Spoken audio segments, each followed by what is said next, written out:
మీ మనసు దేన్ని బాగా నమ్ముతుంది? మీ ఆలోచన దేనిని బాగా నమ్ముతుంది? మనం దేవుని నమ్ముతున్నాం అని ఎప్పుడు అంటూ ఉంటాం, కానీ దేవుని మనం పరిపూర్ణంగా నమ్ముతున్నామా లేదా అనేది ఈ వాక్యం ద్వారా తెలుసుకుందాం. బికాస్ చాలామంది మనం అనేది ఏంటంటే, నేను యేసుక్రీస్తుని నమ్ముతున్నాను, దేవుణ్ణి నమ్ముతున్నాను అని అంటారు. కానీ ఎంతవరకు నమ్మగలుగుతున్నాం? ఎంతవరకు మీరు నమ్మి ఆయన యందు విశ్వాసం ఉంచగలుగుతున్నారు? నీ నమ్మకం సంపూర్ణంగా ఉందా, అల్ప విశ్వాసంగా ఉన్నారు?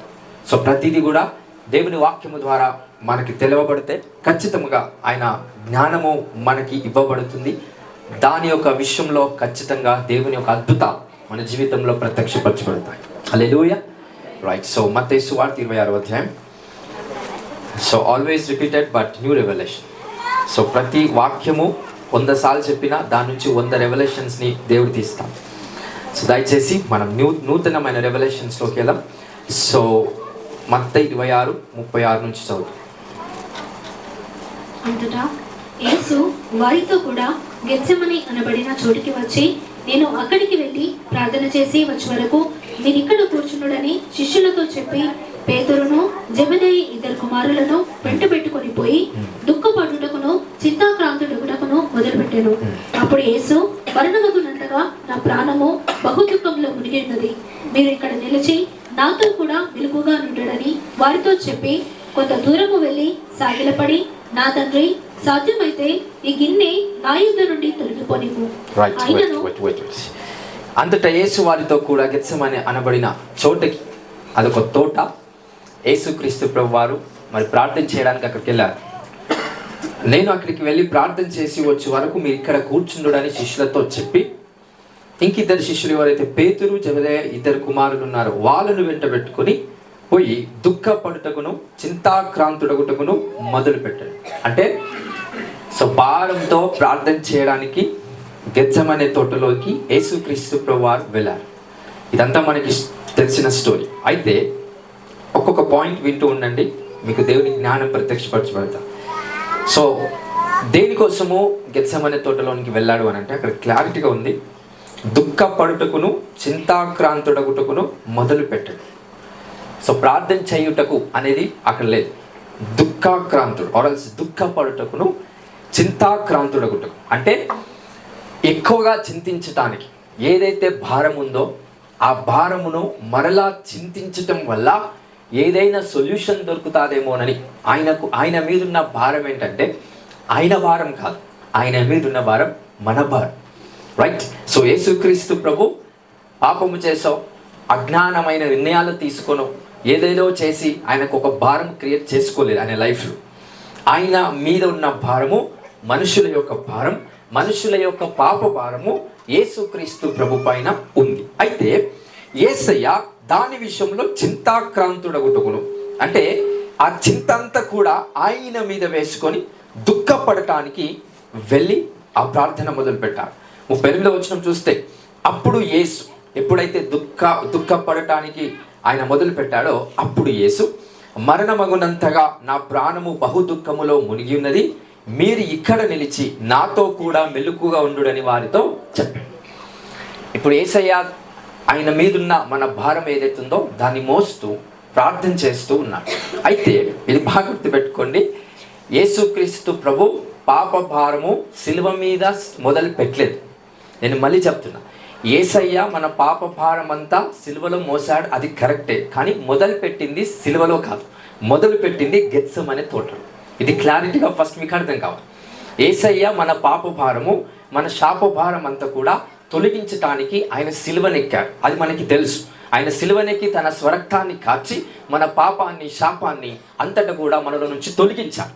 కానీ మన పాపాన్ని తీసివేయడానికి మొదట అడుగు ఎక్కడ వేశాడంటే సిలువలో కాదు, ఎక్కడ వేశాడు? గెత్సెమనే తోటలో స్టార్ట్ అయ్యింది ఆయన జర్నీ. అందుకే అక్కడ క్లారిటీగా ఉన్నారు, దుఃఖపడుటకు చింతాక్రాంతుడగుటకు మొదలు పెట్టెను.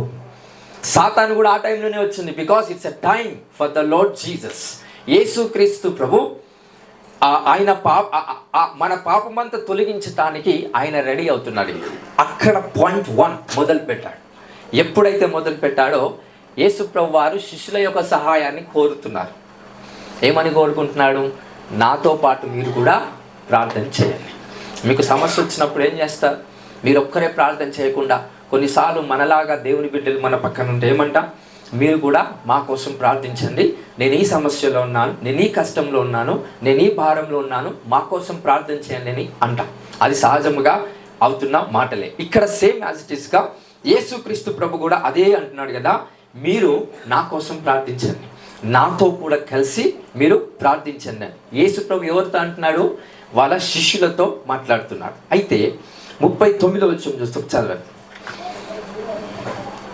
కొంత దూరము వెళ్ళి సాగిలపడి, నా తండ్రి, సాధ్యమైతే ఈ గిన్నె నా ఇద్దరు నుండి తొలగిపోనేమో, అయినను నా ఇష్ట ప్రకారము కాదు, నీ చిత్త ప్రకారము కానిమని ప్రార్థించాను. కొంత దూరం వెళ్ళాడు.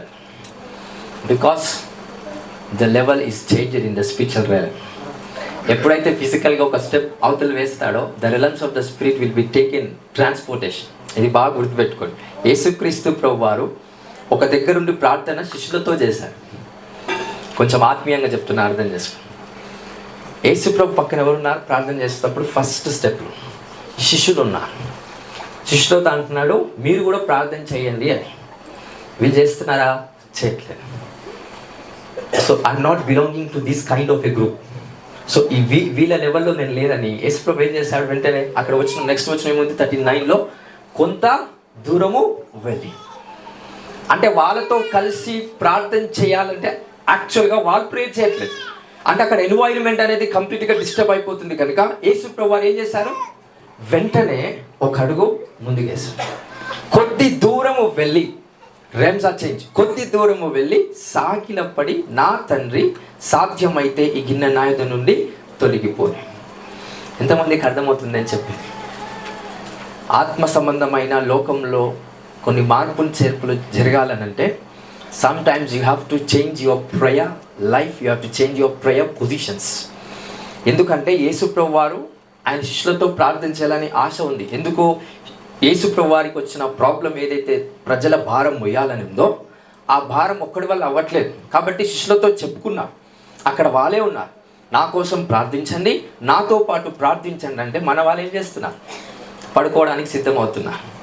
వాళ్ళ కళ్ళు భారం అయిపోయినాయి, పడుకోవడానికి సిద్ధమవుతున్నారు. వెంటనే యేసు ప్రభు వారు ఏం చేశారు? ఆ చోట ఉండలేదు. బాగా గుర్తుపెట్టుకో. హల్లెలూయా.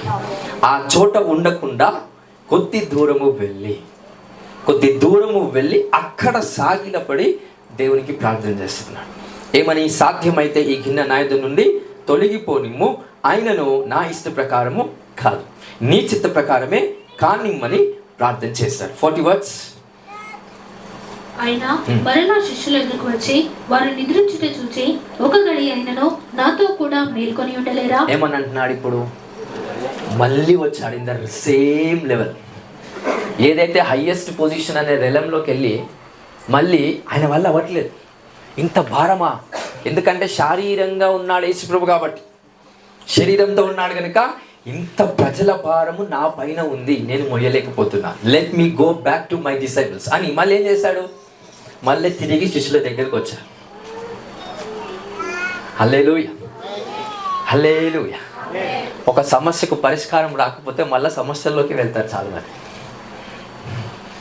ఇది అర్థమైందో లేదు కానీ ప్రాక్టికల్ నాలెడ్జ్ ఉంటే అర్థమవుతుంది. నేను మళ్ళీ చెప్తున్నాను, ఒక సమస్యకు పరిష్కారం దొరకకపోయినా, ఒక సమస్యకు సొల్యూషన్ దొరకకపోయినా, ఆ సొల్యూషన్ అనే స్థలంలో ఉండి దేవునికి ప్రార్థన చేయటం మానేసి మళ్ళీ సమస్యలు అనే పొజిషన్లోకి వెళ్తారు చాలామంది. 99% ఆఫ్ ద పీపుల్. అట్లా ఎంతమంది పేరు నాకు తెలియదు కానీ చాలామంది పేరని అనుకుంటాను. నీ కష్టం తీరకపోతే మళ్ళీ కష్టంలోకి వెళ్ళిపోతుంది, నీ సమస్య తీరకపోతే నీ సమస్యలో మళ్ళీ తిరిగి వెళ్తుంది.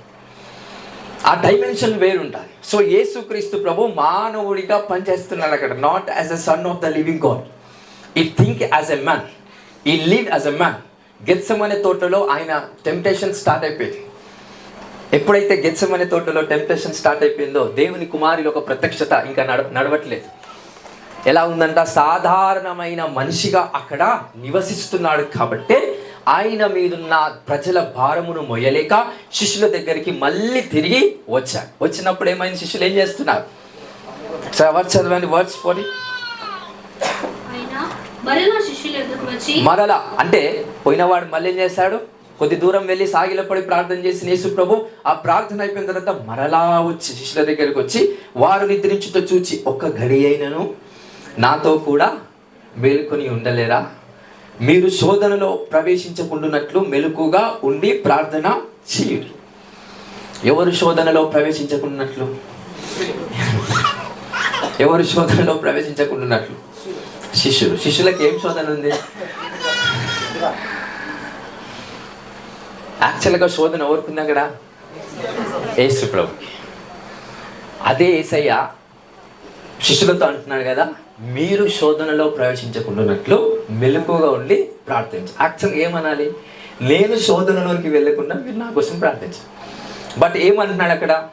మీరు శోధనలోనికి ప్రవేశించకుండానట్లు మెలకుగా ఉండి ప్రార్థన చేయాలి. ఎందుకు అనంటే, వాళ్ళ శోధనలో ప్రవేశించకుండా ఎప్పుడైతే ప్రార్థన చేస్తారో, శోధనలో ప్రవేశించకుండానట్లు అనే మార్గాన్ని సరళం చేసిన వాడు యేసయ్య. సో ఇక్కడ సొల్యూషన్ ఉంది. అక్కడ ప్రేయర్ ఎందుకు చేయమంటున్నాడు? సొల్యూషన్ ఎక్కడుంది? యేసుక్రీస్తుదే కదా. ఎప్పుడైతే శోధనలోకి వెళ్ళకుండా ప్రార్థన చేస్తారో, శోధనలోనికి వెళ్ళకుండా ఆ సరళం చేయబడుతున్న మార్గము ఎవరిస్తారు మనకి? యేసుక్రీస్తు ఇస్తాడు. ఎంతమందికి అర్థమవుతుంది? I don't know. సో కొంచెం డెప్త్గా మీరు వాక్యం వింటే you can understand that. So question ఏమో యేసు ప్రభు ఇస్తున్నాడు అక్కడ శిష్యులకి. ఏమని ఇస్తున్నాడు క్వశ్చన్? శోధనలోనికి మీరు ప్రవేశించకుండా మెలకువగా ప్రార్థన చేయండి. ఎందుకంటే యేసు ప్రభు దగ్గర ఆన్సర్ ఉంది ఆల్రెడీ. మీరు అలా ప్రార్థిస్తే నేను ఆ మార్గాన్ని ఇస్తాను. ఆ మార్గాన్ని ఇవ్వాలంటే మీరు ప్రార్థన చేయాలి. అలా ప్రార్థన చేయాలనే ఆలోచన వాళ్ళకి లేదు ఫస్ట్ ఆఫ్ ఆల్. అంటే even question they doesn't know the question. యాక్చువల్గా వాళ్ళ క్వశ్చన్ అర్థం కావట్లేదు, అందుకే ఆన్సర్ వాళ్ళు అప్రోచ్ అవ్వట్లేదు. ఆన్సర్ని వాళ్ళు వెతకలేకపోతున్నారు. యేసు ప్రభు ఒక ఆలోచన శిష్యులకు ఇస్తున్నారు, మీరు మెలకుగా ఉండి శోధనలో ప్రవేశించకుండానట్లు ప్రార్థన చేయండి. నెక్స్ట్ వర్డ్స్ 41 అదే కంటిన్యూ చేస్తే, ఆత్మ సిద్ధమే గాని శరీరము బలహీనమని పేతురుతో చెప్పాడు. వర్డ్స్ 42. మరలా రెండవ మారు వెళ్ళి, నా తండ్రి, నేను దీనిని త్రాగితేనే కానీ ఇది నా యొద్ద నుండి తొలగిపోతా. మళ్ళీ ఎక్కడికి వెళ్ళిండు? కొద్ది దూరము వెళ్ళి. మళ్ళీ అదే ప్లేస్లో ఉండి ప్రార్థించట్లేదు యేసు ప్రభు. మళ్ళీ కొద్ది దూరం వెళ్ళి, అంటే ఏం చేంజ్ చేస్తున్నాడు ఇక్కడ చెప్పండి? నేను ప్రార్థన చేద్దాం అనుకుంటున్నాను కానీ అంత డిస్టర్బెన్స్తో నువ్వు ఉన్నావు. ఫస్ట్ ఇంట్లోకి పాములు రావండి, కొండలోకి వెళ్ళినప్పుడే పాములు వస్తాయి. అవునా కదా? ఇంట్లో పాములు వస్తాయా? మంచి బెడ్రూమ్లో రావు. మంచి అపార్ట్మెంట్లు ఉంటే పాములు వస్తాయి, ఇంట్లోకి రావు. ఎక్కడ వస్తాయి? కొండలో ప్రార్థన చేసినప్పుడు సర్పాలు వస్తాయా? రావా? వస్తాయి. యేసు నామములు ఇక్కడ రావద్దు అని అంటే నువ్వు వెళ్ళిన చోట అదే చోట. ఇక్కడ కూడా సేమ్ యాజ్ ఇట్ ఈస్గా యేసుక్రీస్తు ప్రభు ఒక ఎన్వైరన్మెంట్లో ఉన్నాడు. శిష్యుల యొక్క వాతావరణంలో ఉన్నప్పుడు ఆయన చేస్తున్న ప్రార్థన సరిగ్గా లెవెల్ ఆఫ్ ఇంటిమేసీ సరిగా లేదు. అప్పుడు ఏం చేశాడు యేసు ప్రభు వారు? ఇంకో చోటకి వెళ్ళాడు. ఇంకో చోటకి వెళ్ళి ఆయన ప్రార్థన చేయడం స్టార్ట్ చేస్తాడు. మరలా ఇది second time and third time. చదవండి వర్స్ సేమ్ ఎగ్జాక్ట్. మరలా రెండవ మారు వెళ్ళి, నా తండ్రి, నేను దీనిని త్రాగితేనే గాని ఇది నా యొద్ద నుండి తొలగిపోతా సాధ్యము కాని ఎడల నీ చిత్తమే సిద్ధించుగాక అని ప్రార్థించి తిరిగి వచ్చి వారు మరలా నిద్రించుట చూచెను. మరలా ఏం చేస్తాడంట? మరలా వచ్చినాడు. ఇది మూడోసారి. ఇక చేస్తారేమో నా కోసం చేస్తారేమో, ప్రాబ్లమ్స్ ఎక్కువైపోతున్నాయి, భారం ఎక్కువైపోతుంది. అరే నా వాళ్ళే కదా, చేస్తారేమో, ప్రేయర్ చేస్తే భారం అన్న తగ్గుతుంది. ఫస్ట్ ఆఫ్ ఆల్ నేను ఒక మాట చెప్పిన, they are led by the spirit of God. వాళ్ళు ప్రార్థన చేయకుండా ఆపింది ఎవరో తెలుసా? పరిశుద్ధాత్మ. ఎందుకంటే కంప్లీట్గా మొయ్యాల్సింది యేసు ప్రభువే, శిష్యులు కాదు. ఇది బాగా గుర్తుపెట్టుకోండి. So try to understand. శిష్యులు అక్కడ భారముగా వాళ్ళ కన్నులు ఉన్నాయనంటే బైబుల్ మొత్తంలో ఎక్కడా లేదు అలా. అంటే శిష్యులు ఎక్కడ అలసిపోయి సంపూర్ణంగా పడుకున్నారు అనేది ఎక్కడ లేదు. ఏమన్నా తిండి తినేవాళ్ళంతే తప్ప ఎక్కువగా పడుకొని ఇంకా భారముగా కళ్ళన్నీ భారం అయిపోయి ఒక దగ్గర పడుకున్నారని బైబిల్ ఎక్కడ చెప్పట్లేదు. కానీ ఇక్కడ పడుకున్నారు వాళ్ళు. బికాస్ యేసు ప్రభుకి పరిశుద్ధాత్మ దేవుడు తెలియపరుస్తున్నాడు, ఈ గిన్నెలోనిది తాగాల్సింది ఎవరు? జీసస్ అంటున్నాడు కదా, ఈ గిన్నెలోనిది నేను ఖచ్చితంగా తాగాలా, తప్పదా అని ప్రార్థన చేస్తున్నాడు. కొంచెం నేను నా శిష్యులకు ఇస్తానంటే లేదు. ఒకవేళ ఆ శిష్యులు మెలకుగా ఉండి ప్రార్థిస్తే ఆ గిన్నెలోనిది వాళ్ళు కూడా తాగుతారేమో, నేను తాగనీయం. సంపూర్ణంగా యేసు ప్రభుని భారం భరించాను. హల్లెలూయా. అంటే even some kind of A percentage, ఒక్క పర్సంటేజ్ కూడా నీ భారాన్ని నువ్వు భరించడానికి వీల్లేదు. నీకున్న స్ట్రెస్, నీకున్న ప్రాబ్లం నేను భరించడానికి వీలు లేదు. వాట్ ఎవర్ ప్రజలు నీపై పెట్టిన భారం, నువ్వు నీపై పెట్టుకున్న భారాన్ని ఎవరు మోయాలా? ఎవరు మోసారు ఆల్రెడీ? Jesus Christ. అది ఎలా వర్క్ అవుతుంది అంటే బై ఫెయిత్, విశ్వాసం మూలముగా అది పనిచేస్తుంది. సో మూడవసారి వచ్చాడంట. అప్పుడు కూడా శిష్యులు ఏం చేస్తున్నారు? వాళ్ళ కనులు భారం అయిపోయాయి. ఇంకా 45 వచ్చింది కదా. ఇప్పుడు ఇది exact scripture that I want to say. 45. అప్పుడు ఆయన తన శిష్యుల యొద్దకు వచ్చి, ఇక నిద్రపోయి అలసట తీర్చుకొనుడి. వెయిట్, ఇప్పుడు ఏమంటున్నాడు? అందరు చెప్పాలి. ఎంతసేపు నిద్రపోతారు, అసలు నా కోసం పట్టింపు లేదా, కేర్ లేదా అంటున్నాడా? ఏమని అంటున్నాడు? ఇక నిద్రపోయి అలసట, స్లీప్ వెల్, టేక్ రెస్ట్. ఎందుకు? వర్డ్స్ కంటిన్యూ చేస్తే, ఇదిగో ఆ ఘడియ వచ్చి ఉన్నది, మనిషి కుమారుడు పాపుల చేతికి అప్పగింపబడుచున్నాడు. అంటే నువ్వు పడాల్సిన బాధ, నువ్వు పడాల్సిన భారం ఏదైతే ఉందో ఇప్పుడు నేను మోసేశాను. Take rest well. సో ఇప్పుడు నువ్వు నిద్రించవచ్చు. That's the matter of fact. అంత లెవెల్ ఆఫ్ ఫెయిత్ని జీసస్ క్రైస్ట్ డిసైపుల్స్లో చూపిస్తున్నాడు. సో ఎలాంటి భారము, ఎలాంటి కష్టము, స్ట్రెస్ ఎలాంటిది ఉన్నా నీ పైన, ఆ భారం అంతా ఎవరి మీద వేయాలా? జీసస్ క్రైస్ట్ పైన. ఎలా వర్క్ అవుతుంది? ఎలా వేసామని? ఫెయిత్. ఇక్కడ యేసయ్య ఒక విషయం మాట్లాడుతున్నాడు కదా. అప్పుడైనా తన శిష్యుల యొద్దకు వచ్చి, ఇక నిద్రపోయి అలసట తీర్చుకోరు. దానికి ముందు వర్సెస్లు ఏమున్నాయి? నా కోసము కొద్దిసేపు అయినా మీరు మెలుకోగలేరా అని తిట్టాడు యేసయ్య. ఎందుకంటే ఆ భారం నా మీద ఎక్కువగా ఉంది, నేను మొయ్యలేకపోతున్నాను.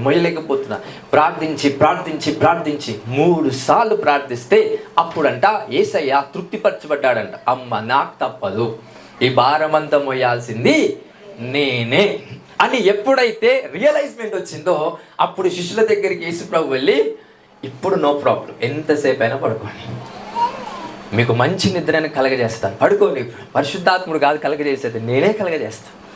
ఎందుకు? నీ భారం అంతా నేను మోసాను, నేను పాపుల చేతికి నేను అప్పగించబడుచున్నాను. ఎప్పుడైతే ఆ విధంగా మాట్లాడినాడో యేసుక్రీస్తు ప్రభు, దట్స్ ద మూమెంట్. అప్పుడే స్టార్ట్ అయిపోయిందండి. ఏం స్టార్ట్ అయిపోయింది? Manifestation of cross of Calvary. Yesu ప్రభు చేసే బలియాగము కన్నా ముందే సమాధానపరచబడటానికి దేవుని ఒక ప్రత్యక్షత అప్పుడే స్టార్ట్ అయిపోయింది. ఏ స్క్రిప్చర్ నెరవేర్చబడిందో చూద్దాం.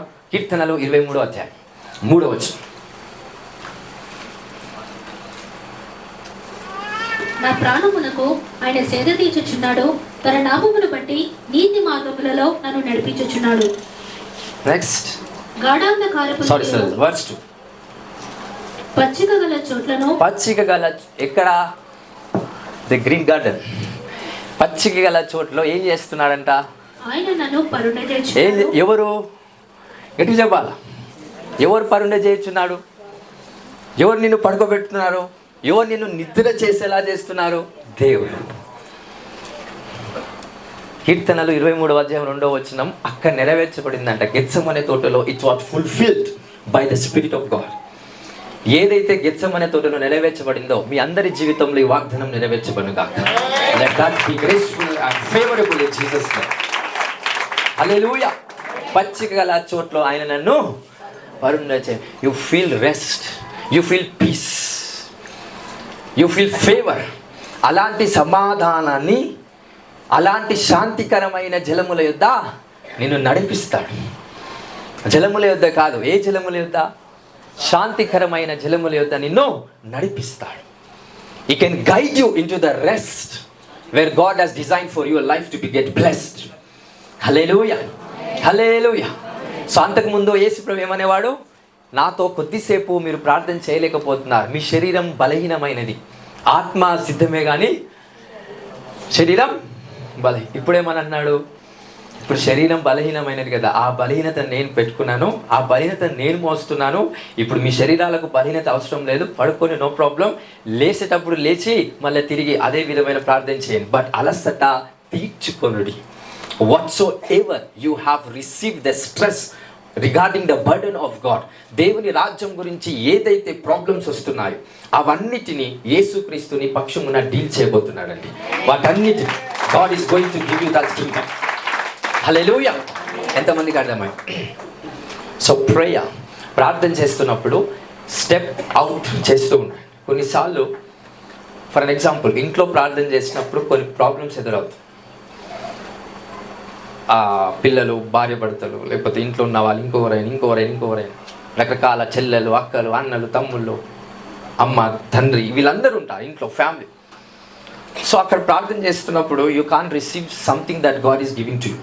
దేవుడు నీకు ఇచ్చేది నువ్వు రిసీవ్ చేసుకోలేకపోతే, యేసుప్రభు అదే పొజిషన్లో ఉన్న యేసుప్రభు ఏం చేశాడు? కొద్ది దూరము వెళ్ళి సాగిలపడి ప్రార్థన చేశాడు. ఆ కొద్ది దూరం వెళ్తే కిచెన్, బెడ్రూమ్ అది కాదు అని చెప్పండి. That's not what I'm saying. కొద్ది దూరం వెళ్ళి అని అంటే it is the peaceful place. ప్రశాంతకరమైన వాతావరణంలోకి వెళ్ళడానికి దేవుడు నీకు దయ చూపిస్తాడు, దేవుడు నీకు కనికరం చూపిస్తాడు. ఆ వాతావరణంలోకి వెళ్ళి ప్రార్థించినప్పుడు దైవ సంబంధమైన క్రియలు నీ జీవితంలో ప్రత్యక్షపరచబడటానికి సిద్ధముగా పరిశుద్ధాత్మ దేవుడు నడిపిస్తాం. అంతేగాని అదే ప్లేస్లో ఉండి మనం ప్రార్థన చేసినప్పుడు వాళ్ళ లెవెల్ ఆఫ్ ప్రేయరే మనము దేవుడికి సమర్పించగలుగుతాం. సో మన లెవెల్ ఆఫ్ ప్రేయర్ని సమర్పించకుండా వాతావరణంలో ఉన్న రకరకాల విధాలైన శక్తుల ప్రభావాన్ని బట్టే మనం ప్రార్థన చేస్తాం. సో దయచేసి ఈ ఇంటిమెసీ విత్ గాడ్, దేవునితో సంబంధం, దేవుడితో అన్యోన్య సావాసం చేసేటప్పుడు దయచేసి ఈ ప్రిన్సిపల్ని పాటించండి. హల్లెలూయా, హల్లెలూయా. సో ఇంకా మన లైఫ్లో ఈ వాక్యం విన్నప్పటికీ మన మైండ్లో ఇంకా స్ట్రెస్ ఉంటుంది, మన లైఫ్లో ఇంకా భారం, మన లైఫ్లో ఇంకా రకమైన ప్రెషర్స్. అవన్నీ మంచివంటే అది కాదు. యేసుప్రభు పెట్టిన భారం ఒకటి ఉంటుంది, అది మంచిదే. కానీ మనం ఏ భారాలు మోస్తున్నాం? ఈఎంఐ భారాలు మోస్తున్నాం, ఫైనాన్షియల్గా భారాలు మోస్తున్నాం, ఆరోగ్యకరమైన అనారోగ్య సంబంధమైన భారాలు మనం మోస్తున్నాం, కుటుంబ భారం మనం మోస్తున్నాం, సొసైటీ పరంగా మనం మంచి చేద్దామని వెళ్ళి మోసపోయిన భారం మనం మోస్తున్నాం. ఇవన్నీ రకరకాల ప్రజలు రకరకాల విధాలుగా ఏం చేస్తున్నారు? మోస్తున్నారు. మోయాల్సింది నువ్వా యేసయ్యనా? ఒకటే మాట, మోయాల్సింది నువ్వా యేసయ్యనా? కానీ స్టిల్ ఎవరు మోస్తున్నాం? మనమే. ఆయనకు అప్పచెప్పలేకపోతున్నాం. ఎందుకు అప్పచెప్పలేకపోతున్నాం? ఎగ్జాక్ట్గా దాని ఆన్సర్ ఏంటి? దాని సొల్యూషన్ ఏంటి? ఎందుకు మన every kind of a burden which comes from the world ఎందుకు దేవునికి అప్పచెప్పలేకపోతున్నాం? What is an exact solution? దానికి సొల్యూషన్ ఏంటనేది నేను తెలియపరుస్తాను. రెడీ ఉన్నారా? రైట్. ఇంకో వర్డ్స్ తీద్దాం. మత్తయి సువార్త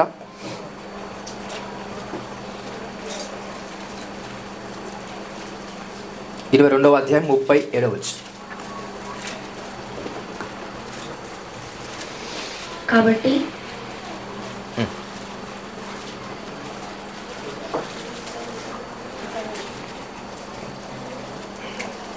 కొంచెం ముందుకు జరగండి బాయ్స్ ప్లీజ్.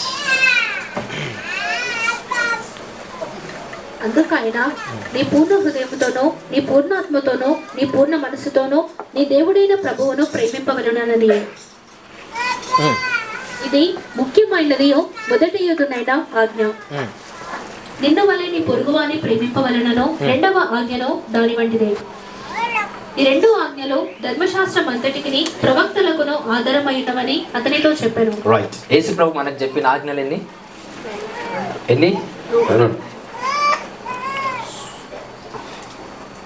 దొంగతనం చేయొద్దు, ఆ పని చేయొద్దు, ఇవి కాదు చెప్పింది. రెండే. ఫస్ట్ ఏంటి? దేవుణ్ణి ప్రేమించాలి. ఎలా ప్రేమించాలి? సగం బలంతోనా, పూర్ణ బలంతోనా? పరిస్థితి అడ్డొస్తుందని పరిస్థితికి బానిసమై దేవుణ్ణి నేను ప్రేమిస్తున్నానంటే అది దేవుణ్ణి నువ్వు పరిపూర్ణంగా ప్రేమించట్లేదని అర్థమిస్తుంది. సో ఎలాంటి ప్రేమ దేవునికి చూపించాలా? అక్కడ ఫస్ట్ ఆ వర్డ్ చదవండి. అందుకైనా నీ పూర్ణ హృదయముతోనూ, నీ పూర్ణాత్మతోనూ, నీ పూర్ణ మనస్సుతోనూ నీ దేవుడైన ప్రభువును ప్రేమింపవలెనన్నది. పూర్ణాత్మతోను, పూర్ణ హృదయంతో, పూర్ణ మనస్సుతో ఎవరిని ప్రేమించాలి? దేవుని. సో ఇది అందరికీ తెలుసు. రైట్. నెక్స్ట్. ఇది ముఖ్యమైనది మొదటి ఆజ్ఞ. నిన్ను వలె నీ పొరుగు వారిని ప్రేమింపవలెనను రెండవ ఆజ్ఞ ఏం తెలియపరుస్తున్నాడు? నిన్ను వలె నీ పొరుగు వాడిని ప్రేమించాలి. ప్రేమిస్తున్నాం కదా అని చాలామంది బ్రహ్మలో బ్రతుకుతారు. Let me crack this revolution. ఇది కరెక్ట్గా ఫాలో అవుతే నీ నీ నీ హృదయం ఎప్పుడు సమాధానంగానే ఉంటుంది for the God's kingdom, right? So ఇది ఎలానో చెప్తా. నిన్ను వలే ఎవరిని ప్రేమించాలి? పొరుగు వారి, పక్క వారిని, రైట్? సో మనకంటూ ఎవరైతే పక్కకు ఉండి ప్రోత్సహిస్తూ ఉంటారో వాళ్ళను ప్రేమిస్తూ ఉండాలి. బట్ దానికి కండిషనల్గా యేసుప్రభు ఏమంటున్నాడు? నిన్ను వలే. అంటే బిఫోర్ వాళ్ళని ప్రేమించే ముందు ఎవరిని ప్రేమించుకోవాలి? నిన్ను నువ్వు. ఒకసారి నన్ను నేను అనండి, మళ్ళీ అనండి, వన్స్ అగైన్. ఏం చేసుకోవాలి? ప్రేమించు. ఇక్కడ ప్రాబ్లం స్టార్ట్ అవుతుంది. సో మనల్ని మనం ప్రేమించుకుంటున్నామా అనేది క్వశ్చన్. సో చాలామంది అనుకుంటున్నారు కదా, నేను ప్రేమించుకుంటున్నాను అని చాలామంది అనుకుంటూ ఉన్నారు. బట్ మీకు సత్యం ఈరోజు చెప్తాను. దాన్ని బట్టి మిమ్మల్ని మీరు ప్రేమించుకుంటున్నారా లేదా అనేది నేను మీకు తీర్పు తీర్చాను. వాక్యమే మీకు తీర్పు తీర్చుతాను. హల్లెలూయా. రెడీగా ఉన్నారా? రైట్. సో యేసుక్రీస్తు ప్రభు తనను తాను ప్రేమించుకుంటూ పొరుగు వారిని, లోకాన్ని ప్రేమించాడు. లోకంలో ఉన్న మనుషులను ప్రేమించాడు. అదే జీసస్ క్రైస్ట్ మనకు కూడా ఆజ్ఞ ఇస్తున్నాడు. రెండో ఆజ్ఞ ఏంటది? నిన్ను వలే నీ పొరుగు వారిని ప్రేమించు. నీ పొరుగు వారిని ప్రేమించినట్టు నిన్ను ప్రేమించుకో అని చెప్పట్లేదు. నిన్ను వలే నిన్ను ప్రేమించుకున్నట్టుగా నీ పొరుగు వారిని ప్రేమించు, right? So first of all మనలో కొన్ని రకములైన క్యారెక్టర్స్ ఉంటాయి. సో కొన్ని ఉదాహరణలు తెలియపరిస్తే మనలో కొన్ని చెడు లక్షణాలు ఉంటాయి. ఉదాహరణకి కోపం మనలో ఉంటుంది. ఒక వ్యక్తి పైన నేను కోపపడుతున్నాను. ఓ వ్యక్తి పైన కోపపడుతున్నానంటే యాక్చువల్గా మనం ఏమనుకుంటున్నామంటే నేను ఆ వ్యక్తి పైన ప్రేమ లేదు కాబట్టి కోపపడుతున్నాను అని అనుకుంటున్నాను. యాక్చువల్గా ఆ వ్యక్తి పైన ప్రేమ లేదా ఉందా సెకండరీ, బట్ ప్రైమరీ నీ పైన నీకు ప్రేమ లేదు. ఎందుకు అనంటే కోపము ఎక్కడి నుండి వస్తుంది? రైట్. అంటే నువ్వు ప్రశాంతంగా ఉండాలనే ఆశ కన్నా ఎక్కువగా ప్రశాంతంగా ఉండొద్దు అనే ఆశ నీకు తెలియకుండా నువ్వు సంపాదించుకున్నావు. So you carry the desire which you doesn't know. అంటే నీకు తెలియని ఆశ ఒకటి ఉంది. అదేంటో తెలుసా? నేను ప్రశాంతంగా జీవించొద్దు. అందరికి అర్థమవుతుందా? నేను సమాధానంగా జీవించొద్దు. బట్ అందరూ భ్రమలోనే బ్రతుకుతున్నారు. అరే నేను మంచిగా జీవించాలి, శాంతిగా బ్రతకాలి, సమాధానంగా బ్రతుకుతున్నారా? ఒక వ్యక్తి డిస్టర్బ్ చేస్తే ఏమైపోతుంది? డిస్టర్బ్ అయిపోతాం. పక్కన పెడితే దానికి అతీతంగా ఏం వస్తాయి? కొన్ని బయటికి వస్తాయి. కోపం వచ్చినప్పుడు నీ ముఖం ప్రశాంతంగా ఉంటుందా? కోపం వచ్చినప్పుడు నీ మనసు ప్రశాంతంగా ఉంటుందా? అంటే నీ కోపము దేన్ని చెరిపివేస్తుంది? ఫస్ట్ ఆఫ్ ఆల్ నీ మనస్సు, నీ ఆత్మ, నీ ప్రాణం. అక్కడ ఫస్ట్ ఆజ్ఞ ఏంటి? యేసుప్రభు వారు ఏం చెప్పారు? ఫస్ట్ ఆజ్ఞ. సెకండ్ ఆజ్ఞ అనట్లేదు, ఫస్ట్ ఆజ్ఞ. నీ పూర్ణ మనస్సుతో, పూర్ణ ఆత్మతో, పూర్ణ బలముతో ఎవరిని ప్రేమించాలి? దేవుణ్ణి ప్రేమించాలి. రెండో ఆజ్ఞలో మనం ఫాల్ట్ అయిపోతాం. రెండో ఆజ్ఞలో ఫాల్ట్ అయిపోయిన తర్వాత ఫస్ట్ ఆజ్ఞని మనము నెరవేర్చలేకపోతాం. అదేంటి? మనలో ఉన్న ఈ క్యారెక్టర్, అది ఏదైనా సరే, ఎప్పుడైతే మనలో ఒక కోపం ఉంటుందో we're not loving our selfs. ఇది బాగా గుర్తుపెట్టుకో. అందరికి అర్థమైందా? అర్థమైతే నేను నెక్స్ట్ స్టెప్కి వెళ్తాను. లేకపోతే మీతో ఈ పాట నేను ఈ లెవెల్లో ఉంటే ఖచ్చితంగా ఇన్నో ఉండాల్సి వస్తుంది. అందరికి అర్థమైందా? కోపం ఉండడం వల్ల పక్కవారిని ప్రేమించట్లేదు అన్నట్ట. ఫస్ట్ ఆఫ్ ఆల్ ఎవరిని ప్రేమించుకోవట్లేదు? I'm not loving myself. That's the reason I'm angry on someone. నేను ఒకరిపై కోపం చూపిస్తున్నానంటే అది ఎక్కడి నుండి వస్తుంది? ఎగ్జాక్ట్ ఆరిజిన్ ఏది? అది ఏ సోర్స్ ఎక్కడి నుంచి వస్తుంది? అది నాలో నుండి. ఎప్పుడైతే దాన్ని నేను అవలంబించి ఆ కోపాన్ని బయటికి తీస్తానో నన్ను నేను ప్రేమించుకోవట్లేదని అర్థం. అందరికి అర్థమైందా? ఎప్పుడైతే నిన్ను నువ్వు ప్రేమించుకుంటావో పక్కవాడిని ప్రేమించాల్సిన అవసరం లేదు. బికాస్ ఎప్పుడైతే నిన్ను నువ్వు ప్రేమించుకుంటావో అవతల వాడు నీ ప్రేమను చూసి నీ ప్రేమను వాడు ఆటోమేటికల్గా రిసీవ్ చేసుకుంటాడు. ఉంటే ఇలా ఉండాలరా. That's the reason. For example, నువ్వు ఆనందంగా సంతోషంగా అందరితో బాగుండండి. అలాగా నువ్వు ఎవరిని ప్రేమించక నో ప్రాబ్లం. కానీ అవతల వాడు ఏమనుకుంటాడు? అంటే ఇట్లా ఉండాలని అని అనుకుంటాడు. They start loving you because your feel of expression, your way of intention, నువ్వు నడిచే దారి, నువ్వు ఆలోచించే ఆలోచన వాళ్ళకి నచ్చినప్పుడు నువ్వు ప్రేమించకపోయినా వాళ్ళు తిరిగి నేను ప్రేమించగలుగుతారు. How is it possible? ఎందుకంటే నిన్ను నువ్వు ప్రేమించుకున్నావు కాబట్టి. ఎంతమందికి అర్థమవుతుంది ఈ type of revolution? Hallelujah, hallelujah. పొద్దున్న లేచి ఎలా లేచారు? అలానే వచ్చారా? ఏం చేస్తారు? అందరి శరీరాలను ప్రేమించుకుంటారు, తప్పు కాదు, అది కూడా ఆఫ్కోర్స్ ఇట్స్ గుడ్. మానసికంగా నేను మాట్లాడుతున్నాను. బట్ శారీరకంగా మనం ఏం చేస్తాం? పొద్దున్న లేచి స్నానం చేసి నీట్గా డ్రెస్ వేసుకొని నీ శరీరాన్ని నువ్వు ప్రేమించుకున్నావు, తప్పులేదు. నీ మంచి డ్రెస్ చూసి అవతల వాడికి సమాధానం వస్తాం, రైట్, బాగుంది, బాగున్నారు. కానీ మానసికంగా ఎన్ని ఆలోచనలు ఉంటాయి. నువ్వు లేచినప్పుడు ఏ ఆలోచన లేని వారిగా ఉండి ఈ చర్చ్కి వచ్చే ప్రాసెస్లో ఎన్ని ఆలోచనలు, ఎన్ని రకాల కోపాలు, ఎన్ని రకాల విధములైన చెడు ఆలోచనలోకి వెళ్ళి నీ మనసును పాడు చేసుకొని, నీ యొక్క ఆరోగ్యాన్ని పాడు చేసుకొని, నేను పక్కవారిని ప్రేమించగలుగుతా అని ఎలా మాట్లాడగలుగుతావు? It's an highly impossible for you to love others when you don't love yourself. నిన్ను నువ్వు ప్రేమించకుండా అవతల వారిని ప్రేమించగలుగుతున్నావు అంటే అది fake language, that's come from the evil spirit. ఈరోజు ప్రత్యక్షత మీ కళ్ళు తెరిపించును గాక. హల్లెలూయా. దేవుడు తన మహిమ విషయంలో ఎలా ఉన్నాడంట? పాత నిబంధన గ్రంథంలో ఉన్నది. ఎలా ఉన్నాడంట? దేవుడు తన మహిమ విషయంలో ఎలాంటి క్యారెక్టర్ కలిగి ఉన్నాడు? ఒక వచనం ఉంటుంది, అండర్లైన్ చెప్పండి. రోషము కలిగి. దేవుడు తన మహిమ విషయంలో ఎలా ఉన్నాడంట? రోషము కలిగి ఉన్నాడంట. అంటే ఆయన మహిమ విషయంలో తగ్గిపోతున్నాడా? లేదు. Is loving his glory before you love God's glory. దేవుడు ఆయన ఆయన ఆయన మహిమను ఆయన ప్రేమించుకుంటున్నాడు. నువ్వు ఆయన మహిమను ప్రేమించడానికన్నా ముందు, ఎప్పుడైతే దేవుడు తన మహిమను ప్రేమించుకున్నాడో ఆటోమేటిక్గా నువ్వు ఆయన మహిమను ప్రేమించగలుగుతున్నావు. So try to identify what I'm saying that. So ఎప్పుడైతే మిమ్మల్ని మీరు ప్రేమించలేకపోతున్నారో పక్క వారిని ప్రేమించే సామర్థ్యం మీలో తగ్గిపోతుంది. సో నేను అంటుంది శారీరకంగా అనట్లేదు, దయచేసి అర్థం చేసుకో. శారీరకంగా అందరు ప్రేమించుకుంటారు, దాంట్లో లోపమే లేదు. Every one has that ability. ప్రతి ఒక్కరూ మంచిగా రెడీ అవుతాం, స్నానం చేస్తాం, we're clean, we're always clean, that's God's glory of course. కానీ ఇది కూడా, ఈ శరీరం కూడా దేవుని ఆలయమే. మనం దేవుని యొక్క మహిమ నిమిత్తం ఈ శరీరాన్ని కూడా దేవునికి అప్పచెప్పబడ్డాం. ఇది ఎవ్రీథింగ్ గుడ్. కానీ నేను మాట్లాడేది దేనికోసం?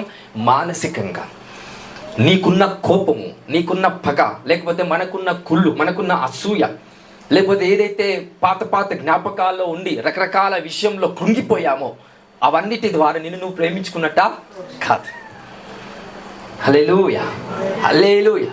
If someone says I love you, నమ్మకండి. If someone says I love myself, నమ్మండి, that make him to love you. So ఈ క్లారిటీనెస్ మీకు లేకపోతే ప్రేమలో పరిపూర్ణులు అవ్వలేరండి. అందుకే 1 John 4th చాప్టర్లో ఒక వర్డ్స్ ఉంటుంది. ప్రేమలో ఏముండదంట? భయం ఉండదు. భయం ఉన్న చోట ప్రేమ ఉండదు. ప్రేమ ఉన్న చోట భయము ఉండదు. హల్లెలూయా. ఒకసారి వర్స్ చేయండి. 1 John chapter 4 verse 18 రైట్. ప్రేమలో భయం ఉండదు, అంతేకాదు పరిపూర్ణ ప్రేమ భయమును వెళ్ళగొట్టును. పరిపూర్ణ ప్రేమ ఏం చేస్తుంది? భయాన్ని తీసేస్తుంది. రైట్. నెక్స్ట్, భయము దండనతో కూడినది, భయపడువాడు ప్రేమ యందు పరిపూర్ణము చేయబడిన వాడు కాడు. హల్లెలూయా. నీ ఆరోగ్య విషయంలో ఎంతమంది భయపడుతున్నా? నీ ఫైనాన్షియల్ విషయంలో ఎంతమంది భయపడుతున్నా? ఆర్థికంగా నీ లైఫ్ గురించి నువ్వు మాట్లాడుకోండి. రైట్. నువ్వు ఆర్థికంగా నీ లైఫ్లో ఎంతమంది మీరు భయపడుతున్నారు? కొంచెం అనారోగ్య సమస్య వస్తుంది, ఎంతమంది మీ అనారోగ్య జీవితంలో మీరు భయపడుతున్నారంటే you are not loving yourself regarding the health. ఆరోగ్యకరమైన విషయంలో నిన్ను నువ్వు ప్రేమించుకోవట్లేదు. 1. ఫైనాన్షియల్గా, ఆర్థికంగా నేను భయపడుతున్నాను, నా లైఫ్లో ఏం జరుగుతుందో, ఇన్ని అప్పులున్నాయి, కట్టాలా, ఏమవుతుందో, నా జీవితం అంతా నశించిపోతుందేమో, నేను కట్టగలుగుతానా, ఈ అప్పు కట్టగలుగుతానా, ఈఎంఐ కట్టగలుగుతానా, నేను దేవుని రాజ్యాన్ని ఫైనాన్షియల్గా నేనేమన్నా సపోర్ట్ చేయగలుగుతున్నానా అనే భయము నీలో ఉంటే ఏం లేదు నీ దగ్గర. You don't have love. అందరికి అర్థమవుతుందా? సో ఆరోగ్యము, ఎప్పుడైతే నువ్వు నీ ఆరోగ్యాన్ని ప్రేమించుకుంటావో నీ ఆరోగ్య విషయంలో నువ్వు భయపడు. అప్పుడప్పుడు వాతావరణ సమస్యలను బట్టి, లేకపోతే సాతాను యొక్క శోధనను బట్టి నీ ఆరోగ్యాన్ని ఏం చేస్తాయి? సాతాను కూడా వచ్చి డిస్టర్బ్ చేస్తాడు. కానీ ఎప్పుడైతే నీ ఆరోగ్యాన్ని నువ్వు ప్రేమిస్తావో, 100% చెప్తున్నాను కదా, దాని విషయంలో నువ్వు భయపడవు. ప్రతిసారి ఎందుకు హాస్పిటల్స్కి వెళ్తావు? ప్రతి చిన్నదానికి ఎందుకు హాస్పిటల్స్కి వెళ్తావు? చాలా మంది ప్రతి చిన్నదానికి హాస్పిటల్కి వెళ్ళకండి అని చెప్పట్లేదు, బట్ చిన్న చిన్న విషయాలకు కూడా ఏం చేస్తారు కొంతమంది? దవాఖానకి వెళ్తారు. అంటే ఏముందని వాళ్ళ ఆరోగ్య విషయంలో ఏం ఆలోచన కలిగి ఉన్నారు వాళ్ళు? ఏం ఆలోచన? భయం, ఏమవుతుందో అని. అంటే వాళ్ళ ఆరోగ్యాన్ని వాళ్ళు ప్రేమిస్తున్నారా? ప్రేమించలేకపోతున్నారు. వాళ్ళ ఆరోగ్యాన్ని వాళ్ళు ప్రేమించకపోతే they doesn't have ability to take care of others. వేరే వాళ్ళ విషయంలో ఆరోగ్యాన్ని వాళ్ళు కేర్ తీసుకోలేకపోతారు, వాళ్ళకి ఆ సామర్థ్యం రాదు. So try to understand this. So ఇలాంటి విషయాల్లో ఈరోజు మీ కళ్ళను పరిశుద్ధాత్ముడు తెరిపించును గాక. ఆమేన్, హల్లెలూయా. పొరుగు వారిని ప్రేమించే దానికన్నా ముందు నన్ను నేనేం చేసుకోవాలి? నన్ను నేనంటే నన్ను, నా శరీరానికి కాదు, అదొక్కటే కాదు, నీ మనస్సు, నీ ప్రాణం.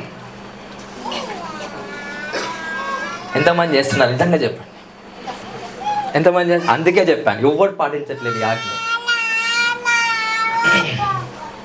చేస్తున్నారా నిజంగా? నీ ఆరోగ్యాన్ని నువ్వు ప్రేమిస్తున్నావు, ప్రేమించగలుగుతున్నావు. నీ ఫైనాన్షియల్ సిచ్యువేషన్స్ నువ్వు ప్రేమించగలుగుతున్నావు.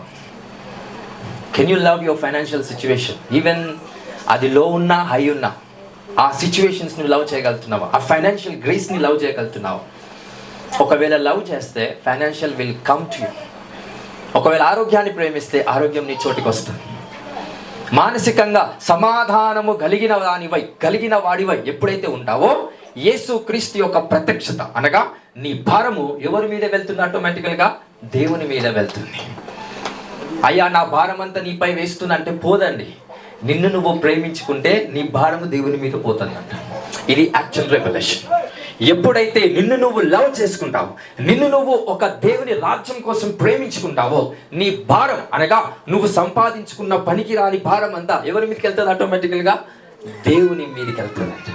ఎంతమందికి ఈ రెవల్యూషన్ అర్థమైందండి?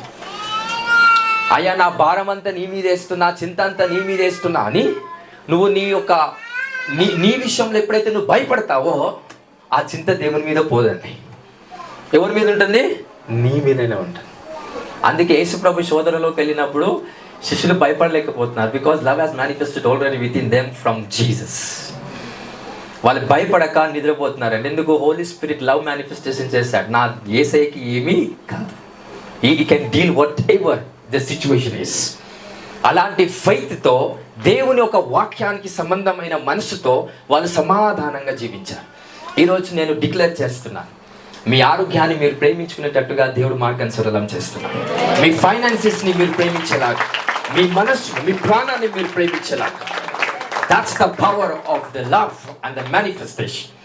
నిన్ను వలె నీ పొరుగు వారిని ప్రేమించండి. కానీ మనం ఆ వర్డ్ స్కిప్ చేసాం. పొరుగు వారిని ప్రేమించడానికి ప్రయత్నం చేస్తున్నాం, కానీ ఆ లవ్ అనేది సరిగా చూపించలేకపోతున్నాం. ఎందుకు చూపించలేకపోతున్నాం? ఫస్ట్ ఆఫ్ ఆల్ ఎవరు ప్రేమించుకోలేకపోతున్నాం? మనల్ని మనం. We are not agreeing that condition. Hallelujah, hallelujah. నా లైఫ్ ఇంతే. ఎంతమంది అనుకున్నారు నా లైఫ్ మారదు, నా సిచ్యువేషన్స్ అన్నీ ఇవే, ఇంకా జీవితాంతం ఇది భరించాల్సిందే. ఎప్పుడైతే దాని విషయంలో మీరు భయపడుతున్నారో, మీ చింత దేవుని మీదకి వెళ్తుందా? వెళ్ళదు. నువ్వు 40 రోజులు ఉపవాస ప్రార్థన చేసినా నీ భారం దేవుని మీద పోదు. అందుకే దేవుని వాక్యం తెలిసిన వాడు దైవం, ప్రార్థన చేసిన వాడు కాదు. యోహాను సువార్త 10వ అధ్యాయం 38వ వచనంలో ఉంటారు, వాక్యము ఎవరికి వచ్చనో వారు దైవములని మీ ధర్మశాస్త్రము చెప్పలేదా అని యేసు ప్రభు పరిశీలి చదివిందంట. ప్రార్థన ఎవరు చేశారో వారు దైవములు కాదు. ఎవరు దైవములంట? వాక్యం. అందుకే వాక్యం లేనోడు ప్రార్థన చేస్తూనే ఉంటాడు. అయ్యా నా భారమంతా నీపై వేస్తున్నా, అయ్యా నా భారమంతా నా చింతంతా నీపై. అది తీసుకోడు, పోదు. మళ్ళీ రేపు పొద్దున లేచినాక అదే భారం, అదే కష్టాలు, అదే నష్టాలు, అదే స్ట్రెస్, అదే లెవెల్ ఆఫ్ ఫైనాన్షియల్ ప్రాబ్లం. ఈరోజు ఆ భారం అంతా వెళ్ళటానికి జీసస్ క్రైస్ట్ 2nd commandment తెలియపరుస్తున్నాడు కదా, నిన్ను వలె నీ పొరుగు వారిని ప్రేమించు. ఆ దాంట్లో సగం పాటించండి. ఫస్ట్ ఆఫ్ ఆల్ అదేంటది? నిన్ను నువ్వు లవ్ యువర్ సెల్ఫ్. ఒకసారి మళ్ళీ అందాం, నన్ను నేను ప్రేమించుకుంటానండి. శరీరాన్ని అన్నిటినా, మనస్సును, ప్రాణాన్ని, ఆత్మను, నీ స్పిరిట్ని లవ్ చేయండి. నీ స్పిరిట్ని లవ్ చేసుకుంటే వాట్ హ్యాపెన్స్? నేను ప్రార్థించాలని ఆశపడుతుంది. నీ స్పిరిట్ని లవ్ చేసుకుంటే ఏమవుతుంది? నేను దేవుడితో సంబంధం కలిగి ఉండాలనే ఆశపడుతుంది. నీ ఆత్మని ఎప్పుడైతే నువ్వు ప్రేమించుకుంటావో, నువ్వు నశించిపోతున్నావనే ఆలోచనలోకి వెళ్లకుండా దేవుడు రాజ్యం కట్టాలనే ఆలోచనలోకి నువ్వు వచ్చేస్తావు. నీ శరీరాన్ని నువ్వు ప్రేమించుకున్నప్పుడు దేవుని రాజ్యం కోసం ఉపయోగకరంగా నీ శరీరాన్ని వాడుతావు. హల్లెలూయా. ఇలాంటి కార్యాలు మీ జీవితంలో ఈ రోజు నుంచి జరుగును గాక. Give a big claps to Lord Jesus Christ. Hallelujah. అందరికి అర్థమైందా? మీ భారం, మీ చింత యావత్తు ఎవరి మీద వేయాలా? ఏ ప్రిన్సిపల్ని బట్టి ప్రార్థన చేస్తే పోదు. అది మీ అందరు చేసి అలసిపోయి ఇక్కడికి వచ్చి మళ్ళీ చేస్తూనే ఉన్నారు. యేసుప్రభు 3 సార్లు ఎలా శిష్యుల దగ్గరికి వెళ్ళి అలాగనే భారంతో చేశారో మీరు రోజు చేస్తున్నారు ప్రార్థన, కానీ చింత మాత్రం పోవట్లేదు, భారం మాత్రం పోవట్లేదు, అలానే ఉంది. కానీ దేవుడు ఏం చెప్పాడు? నీ భారం అంతా నా మీద వేయి, నీ చింత అంతా నా మీద వేయి. ప్రాసెస్ ఏంటి? ఎగ్జాక్ట్ ప్రాసెస్ ఏంటి? 2వ ఆజ్ఞను మీరు పాటించాలి. 2వ ఆజ్ఞ ఏంటి? నిన్ను వలె నీ పొరుగు వారిని ప్రేమించాలి. ఫినిష్. ఎప్పుడైతే 2nd కమాండ్మెంట్ని మీరు డిక్లేర్ చేసి దాన్ని ఫాలో అవుతారో, నీపై ఉన్న భారం అంతా ఎవరు తీసేసుకుంటారు? యేసయ్య. హల్లెలూయా, హల్లెలూయా. మొదటి ఆజ్ఞ పాటిస్తే దేవుని మీద ఉన్న ఆయన భారము నీపైకి వస్తుంది. ఇది బాగా ఆలోచన. అందుకే దేవుని ఎక్కువ ప్రేమిస్తే ఏమవుతుందంటే దేవుని రాజ్యం కోసం ఎక్కువ కష్టపడతారు. అంటే ఎవరి భారం వచ్చినట్టు? మనిషి మీద. దేవుని సంబంధమైన భారము ఒక వ్యక్తి పైన వచ్చినట్టు. ఫస్ట్ ఆజ్ఞ దేవుని భారం మీ మీదకి వస్తుంది. 2nd ఆజ్ఞ మీరు సంపాదించుకున్న పనికిరాని భారాలు, కష్టాలు, నష్టాలు, చింత ఎవరి మీదకి వెళ్తుంది? ఇది అర్థమైందా? ఫస్ట్ ఆజ్ఞ పాటిస్తే దేవుని సంబంధమైన బాధ్యత, భారం నీ మీదకి వస్తుంది. 2nd ఆజ్ఞ పాటిస్తే నీకున్న భారాలు, కష్టాలు, నష్టాలు అవన్నీ ఎవరి మీదకి వెళ్ళిపోతాయి? యేసుక్రీస్తు మీదకి వెళ్ళిపోతాయి. ట్రాన్సాక్షన్ జరుగుతుంటుంది ఈ 2 ఆజ్ఞల వల్ల. అందుకే యేసుక్రీస్తు ప్రభువారు క్లియర్గా చెప్పారు, ఈ 2 ఆజ్ఞలు పాటిస్తే మీరు సంపూర్ణులు అని అన్నారు. You become perfect when you follow these 2 commandments. మరి పాటిస్తారు ఈరోజు నుంచి? ఎలా పాటిస్తారు? నన్ను నేను ప్రేమించుకోవడం అంటే నీ శరీరాన్ని మాత్రమే కాదు ప్రేమించుకోవడం, నీ మనస్సు, ఆత్మ, నీ ప్రాణాన్ని. Love your blood, love your spirit, love your soul, love your mind. Hallelujah. ఇంతమంది ప్రేమించుకుంటారు. మీ ఆరోగ్యాన్ని ప్రేమిస్తే మీ ఆరోగ్య విషయంలో భయపడతారా? భయపడుతున్నారంటే you are not loving your health. Love వేరు, కేర్ వేరండి. రెండింటిని కలపకండి దయచేసి. కేర్ ఎందుకంటే భయం ఉండడం వల్ల వస్తుంది. లవ్ భయంతో రాదు. భయం లేనందుకు లవ్ వస్తుంది. భయం ఉంటే కేర్ వస్తుంది. హల్లెలూయా. వాడు చక్కగా కేర్ లేదనుకో, వాడు తిట్టాడు అనుకో, నెక్స్ట్ ఏమవుతాడు? వాడు కేర్ తీసుకుంటాడు. ఎందుకు కేర్ తీసుకుంటున్నాడు? తిడతారేమోనని. ఆ భయం అనే కండిషన్తో కేర్ అనేది పెరుగుతుంది. బట్ లవ్ అలా కాదు. భయం లేని చోట ప్రేమ పరిపూర్ణముగా పనిచేస్తారు. ఎంతమందికి అర్థమైంది ఈ వాక్యం? మీ లైఫ్ని మార్చగలిగే ఈ వాక్యాన్ని బట్టి దేవుని చెప్పకూడదు. ఒక్కసారి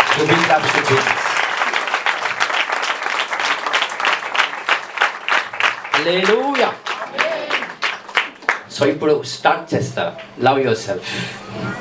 నన్ను నేను ప్రేమించుకుంటానండి. మళ్ళీ అన్నాను, నువ్వు పక్క వారిని ప్రేమించాల్సిన అవసరం లేదు. Don't need those things. నిన్ను నువ్వు ప్రేమించుకుంటే ఆటోమేటికల్గా లవ్ అనేది ఎస్టాబ్లిష్మెంట్, ఫ్లో అనేది జరుగుతుంటుంది. హల్లెలూయా. ఇంకెక్కడ ప్రేమించుకోలేకపోతుందా? దేవుడు శత్రువులను ప్రేమించమన్నాడు. మరి మీ శత్రువు మీలోనే ఉంది, అనారోగ్యం. స్టిల్ ఏం చేయాలి దాన్ని? లవ్. హల్లెలూయా. సో మొదలు పెడతారా మరి మీ లైఫ్లో? ఇది ఫాలో అవుతారా? ఇది ఫాలో అయితే ఏమవుతుంది? మీ భారం అంతా దేవుని మీదికి వెళ్తుంది. హల్లెలూయా, హల్లెలూయా. ఇంకో రెవల్యూషన్ చెప్పి ముగిస్తాను. కొన్నిసార్లు మీ భారము దేవుని మీద వేస్తే అది పోదు, ఎందుకంటే అది ప్రేయర్తో అయ్యే పని కాదు. ఎగ్జాక్ట్గా ఆ వాక్యం ఏంటి? మన భారం దేవుని మీదకి వెళ్ళిపోవాలంటే ఏం చేయాలి? మనల్ని మనం ప్రేమించుకోవాలి. అది ఎగ్జాక్ట్ ప్రిన్సిపల్, అది దేవుడు చెప్పిన నియమం. అది ఆ నియమం ఉంటేనే మన భారం చింతంతా కూడా దేవుని మీద పోతుంది. ఇది ఫైనల్. అయితే సమ్టైమ్స్ కొన్నిసార్లు ఏమవుతుందంటే మీరు చేసే ప్రార్థనల ద్వారా మీ భారం పోదు. అయితే మీరు ఏమనుకుంటారంటే ప్రార్థన చేసినప్పుడు కొన్నిసార్లు భారం పోతుంది, ఏడవడం వల్ల భారం పోతుంది. మళ్ళీ వస్తుందా రాదా చెప్పండి? పోయిందా? పోలేదు. అది నీ వాతావరణంలో ఉంది, అది ఈ ఎన్వైరన్మెంట్లోనే ఉంది స్టిల్. అది మళ్ళీ తిరిగి వస్తుంది. ఆ భారం పోవడం అంటే ఎట్లా? కంప్లీట్గా. సో ఆ దాని నుంచి విమోచన రావడం ఎగ్జాక్ట్గా దేనిని బట్టి విమోచన వస్తాం? సో ఫస్ట్ ఆఫ్ ఆల్ దేవుని వాక్యం మీద మనకు నమ్మకం ఉందా? దేవుని వాక్యాన్ని నేను ఫాలో అవుతాననే విశ్వాసం నీకు ఉందా? ఉండి ఎప్పుడైతే వాక్యాన్ని ఫాలో అవుతున్నామో, వాక్యాన్ని ఎప్పుడైతే ఫాలో అవుతామో, వాక్యానికి ఎప్పుడైతే లోబడతామో, ఖచ్చితంగా ఈ వాక్యం మన జీవితంలో నెరవేర్చబడతాం. అర్థమవుతుందా? రైట్. చెప్తా. రెడీగా ఉన్నారా? కొంచెం మైండ్ దగ్గర పెట్టుకొని వినండి. యేసుక్రీస్తు ప్రభు శిష్యుల దగ్గర ఉన్నప్పుడు ప్రార్థన చేస్తున్నాడు. రైట్. ప్రార్థన చేస్తున్నప్పుడు ప్రార్థన చేద్దాం అనుకున్నాడు, కానీ శిష్యులు సపోర్ట్ చేయనందుకు ఏం చేశాడు? మళ్ళీ కొంచెం దూరం నడిచి ఒంటరిగా ఉండి ప్రార్థన చేశాడు. హల్లెలూయా. ఇప్పుడు శిష్యుల భారం పోవాలి, పోవట్లేదు. కళ్ళంతా భారం అయిపోయింది, వాళ్ళు బలహీనంగా ఉన్నారని వాక్యం ఉంది అక్కడ. యేసు ప్రభు వాళ్ళ లెవెల్లోకి వచ్చాడంట. బాగా వినండి. యేసు ప్రభు ఎవరి లెవెల్లోకి వచ్చాడు? శిష్యుల లెవెల్. శిష్యుల లెవెల్లోకి వచ్చి శిష్యులలాగా మారిపోయాడు యేసయ్య. శిష్యులలాగా మారిపోయి శిష్యులను ప్రేమించడం స్టార్ట్ చేశాడు. మళ్ళీ చెప్తాను. శిష్యుల దగ్గరికి వచ్చి శిష్యులలాగా యేసయ్య మారిపోయి శిష్యులను ప్రేమిస్తున్నాడు. ఇప్పుడు రైట్ ప్రిన్సిపల్లో ఆ శిష్యుడైన ఎవరో, యోహానో పేతురు ఎవరైనా సరే, అక్కడ వాళ్ళను ప్రేమించేటట్టుగా యేసు ప్రభు ఒక మార్గాన్ని క్రియేట్ చేశాడు. అది ఎలానో తెలుసా? యేసు ప్రభు లాగా ఉండకుండా శిష్యుల దగ్గరికి వచ్చి ఎలా మార్చబడ్డాడంట? శిష్యులలాగా మార్చబడి శిష్యుల్ని ప్రేమిస్తున్నాడు. కానీ ఇప్పుడు ప్రేమించేది యేసు ప్రభు, శిష్యుల్ని ప్రేమించట్లేదు. ఎవరు ప్రేమిస్తున్నారు శిష్యులను? వాళ్ళే ప్రేమించుకునేటట్టుగా యేసు క్రీస్తు ప్రభు ఈ డెఫినేషన్ని రైట్ వేలో ప్రత్యక్షపరచబడ్డాడు. ఎంతమందికి అర్థమైంది? I don't know. అర్థమైతే మాత్రం యూ విల్ గెట్ బ్లెస్డ్. ఎంతమందికి అర్థమైంది? ఫస్ట్ ఆఫ్ ఆల్ అందుకే చెప్పేది చాలా డెప్త్ వర్డ్ ఇది. కొన్నిసార్లు మీ లెవెల్లోకి వచ్చి మిమ్మల్ని ప్రేమిస్తా. యాక్చువల్గా అది నా లవ్ కాదు, మీ లవ్. అది అంత అర్థమవుతుంది అందరికి. సో మీ లెవెల్లోకి వచ్చి మిమ్మల్ని ప్రేమించినప్పుడు మీరు మిమ్మల్ని ప్రేమించుకునేటట్టుగా నేను చేస్తున్నాను. అప్పుడు నీ భారము దేవుని మీద వెళ్ళిపోతుంది, నీ చింత యేసుక్రీస్తు మీద వెళ్ళిపోతుంది. అర్థమైతే అందరికి అర్థమై? Oh my God. అందరికి అర్థం కాకపోయినా పని, ఒక్కరికి అర్థమైతే చాలు, నా మనసు తృప్తి ఉంటుంది. ఒక్కరికి చాలు. ఆదాము అవ్వను దేవుడు సృష్టించిన తర్వాత సాతాను దేవుడితో ఛాలెంజ్ చేసిందంట, నేను ఖచ్చితంగా ఇద్దరిని ఖచ్చితంగా పడేస్తానని ఛాలెంజ్ చేసి ఓడిపోయింది. మరి ఇంతమంది పడిపోయారు కదా అని. ఆదాము అవ్వ పడిపోవడం కాదు, ఇంతమంది పడిపోయారు కదా అని అంటే, నా ఆదాము అవ్వని పడేసావు కానీ నా స్వరూపాన్ని నువ్వు పడలేకపోయావు, ఆ విషయంలో నేను గెలిచానని అంటాడు. అంటే నేను దేని నిమిత్తము నా స్వరూపంతో ఏ మానవుని అయితే నేను నిర్మించానో అదే స్వరూపంతో ఇప్పుడు కూడా అదే మానవుడు ఉన్నాడు. ఇంకా దాన్ని నువ్వు ఏం చేయలేకపోయావు. You can't define it. Hallelujah. అర్థమైందా? ఎందుకు యేసు ప్రభు 3 సార్లు ఎందుకు వచ్చాడు శిష్యుల దగ్గరికి? ఇప్పుడు అర్థం కావాలి. వాళ్ళ చింత దేవుని మీద ఎలా వేయగలిగాడు యేసు ప్రభు? వాళ్ళ లెవెల్లోకి వచ్చి యేసుక్రీస్తు ప్రభు యొక్క స్వరూపాన్ని విడిచిపెట్టి శిష్యుల దగ్గరికి వచ్చి శిష్యుల్లాగా మార్చుకొని, పేతురు దగ్గరికి వచ్చి పేతురులాగా మార్చబడి పేతుర్ని ప్రేమించాడు. యోహాను దగ్గరికి వచ్చి యోహానులాగా స్వభావము కలిగి యోహాన్ని లవ్ చేశాడు. ఆండ్రిస్ దగ్గరికి వచ్చి ఆండ్రిస్ లాగా మార్చుకొని ఆండ్రిస్ని ఇప్పుడు ఎవరిని లవ్ చేస్తున్నారు? వాళ్ళని ప్రేమించుకునేటట్టుగా మేనిఫెస్టేషన్ పర్ఫెక్ట్గా చేశాడండి.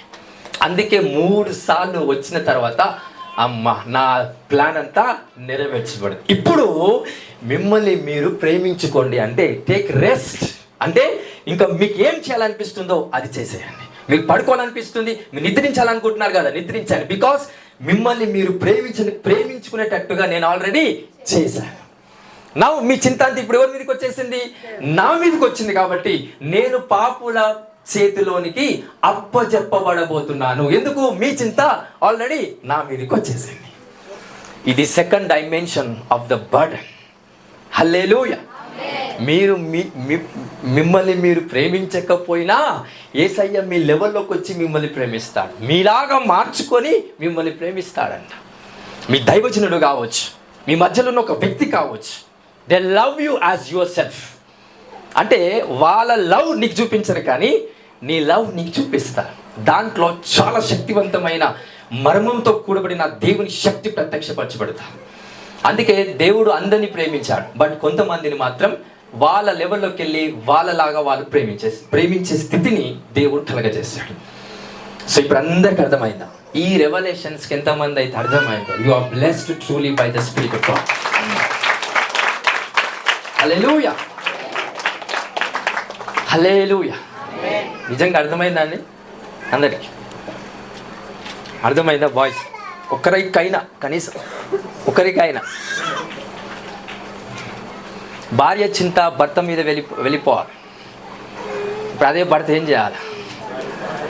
భార్యలాగా మార్చబడాలి. భార్య మానసిక స్థితి ఎలా ఉందో అదే స్థితిలోనికి వెళ్ళి తనలాగా మార్చుకొని తనను ప్రేమిస్తే her burden will be go after on the husband. That's an exact protocol, exact process. అది చేస్తారా ఎవడైనా? నీలాగా నేను ఎందుకుంటా, నాలాగా నేనే ఉంటా. సాక్రిఫైస్ నేను ఎందుకు చేస్తా? నేను పురుషుణ్ణి కాబట్టి నాకు కొంచెం ఎక్కువ ఉంటుంది అథారిటీ, మీరు స్త్రీలు కాబట్టి మీరు తక్కువ ఉండాలి. ఈ ప్రిన్సిపల్స్ అన్ని, పనికిరాని ప్రిన్సిపల్స్ అన్ని తీసుకొచ్చి ఫ్యామిలీలో పూసి అవన్నీ దుమ్ము ధూళి అవంతా ఫ్యామిలీలో చేసేసిన తర్వాత దేవుని యొక్క ఇట్లాంటి మర్మాలు ఎలా పనిచేస్తాయి? హల్లెలూయా. సో ఇప్పుడు అందరికీ అర్థమైందా? యేసు ప్రభు 3 సార్లు ఎందుకు వెళ్ళాడు శిష్యుల దగ్గరికి? అంటే ప్రార్థన చేస్తారని తెలుసా? అసలు ప్రార్థన చెయ్యని యేసు ప్రభుకి తెలుసు. ఆయన ఎందుకు వెళ్ళాడు? వాళ్ళను ప్రేమించటానికి. ఎవరిలా? వాళ్ళను. హల్లెలూయా. మీ ఫ్యామిలీ విషయంలో కూడా ఇదే తీసుకొస్తే భార్యకు భారం ఉండదండి, భర్తకు భారం ఉండదు. అక్కా చెల్లెలు, అన్నాదమ్ములు, సంఘస్థులుగా సంఘం. మనం ఏంటంటే మన పొజిషన్ వచ్చిన తర్వాత ఏం చేస్తాం? నేను నా పొజిషన్లో నేనుంటా, మీ పొజిషన్లో మీరుండండి. అప్పుడు నీ భారము నాపై వేయలేవు, నీ భారము దేవుని మీద కూడా వేయలేకపోతావు. అఫ్కోర్స్ ఒక ఆలోచన, ఒక ఫస్ట్ డైమెన్షన్ పరంగా నిన్ను నువ్వు ప్రేమించుకుంటే ఆటోమేటికల్గా నీ చింత అంతా ఎవరి మీదకి వెళ్ళిపోతుంది? దేవుని మీదకి. కానీ నిన్ను నువ్వు ప్రేమించుకోలేకపోతున్నావు. దానికి కూడా దేవుడు ఒక మార్గాన్ని ఏం చేశాడు? సరళం చేశాడు. ఈరోజు ఈ 2వ ఆజ్ఞ సంపూర్ణంగా అల్పమైన మినిస్ట్రీస్లో నెరవేర్చబడుతుంది by the power and spirit of God. Hallelujah, hallelujah. ఎంతమందికి అర్థమైంది? Everyone has been blessed by this revolution. So ప్రార్థన చేద్దామా? నాలో ప్రేమను పెంచండి. ఇది కాదు, నన్ను నేను ప్రేమించుకునేటట్టుగా నాకు మనసుని ఇవ్వండి ప్రభా. నా మనసుని నేను ప్రేమించాలి, నా ప్రాణాన్ని నేను ప్రేమించాలి, నా ఆత్మను ప్రేమించాలి, నా మానసిక స్థితిని నేను ప్రేమించాలి, నా ఆరోగ్యాన్ని, నా ఫైనాన్షియల్స్ని. అది ఎలా ఉన్నా పర్లేదు. ఆరోగ్యం అంతా సంపూర్ణంగా అందరికి ఉందా? లేదు. ఏదో ఒక ప్రాబ్లం ఆరోగ్యకరంగా ఉంది, ఏదో ఒక రకమైన సమస్య. ఆ సమస్య ఉన్నా కానీ స్టిల్ నీ ఆరోగ్యాన్ని నువ్వు ప్రేమించు. ఫైనాన్షియల్గా అందరు పర్ఫెక్ట్ ఉన్నారా? లేరు. లవ్ చేయండి మీ ఫైనాన్షియల్ని. హల్లెలూయా, హల్లెలూయా. మీ భార్య సరిగ్గా ఉందా? లేకపోవచ్చు, లవ్ హెర్. మీ హస్బెండ్ సరిగ్గా ఉన్నారా? లేకపోవచ్చు, love her. Going to her level and love her. ఎప్పుడైతే ఆ విధమైన స్టేటస్లో లవ్ చేస్తామో they will get whatever they want to receive from God. అలాంటి స్టాండర్డ్ ఆఫ్ లవ్లో మీ అందరు వెళ్ళాలని నేను ప్రార్థిస్తూ దేవుని ఒక శక్తివంతమైన ఈ కృప మీ అందరి జీవితంలో ప్రత్యక్షపరచుకొనుగాక. ఆమేన్. హల్లెలూయా.